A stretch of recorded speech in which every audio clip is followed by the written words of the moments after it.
You've built a beautiful interactive chart and you're ready to add it to a Canva design.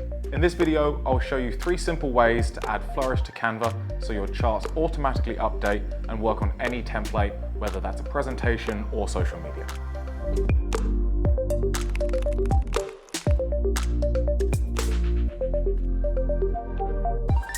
Let's say you're creating a client report, a presentation, or a social media asset in Canva. You want your data to do more than just sit there.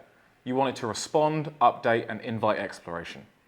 That's where Flourish as a data visualization software built for storytelling really shines. Before we start, linking Flourish and Canva accounts is not available for free users, but is available to all paid users. Let's look at how to do it. There are 3 easy ways to add Flourish visualizations to Canva. Option 1, inside Canva, open the Flourish app from your apps panel. You'll see all of your Flourish visualizations there. Just select the one you want and drag it into your design. Option 2, in Flourish, open your project and click Export and Publish, then Add to Canva Design. Canva opens instantly, and you choose which design to add your visualization to.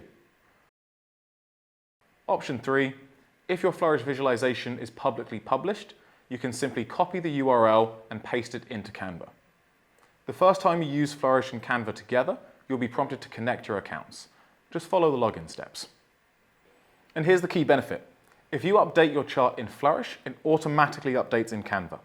Your data stays interactive, responsive, and up to date without rebuilding designs or exporting new files.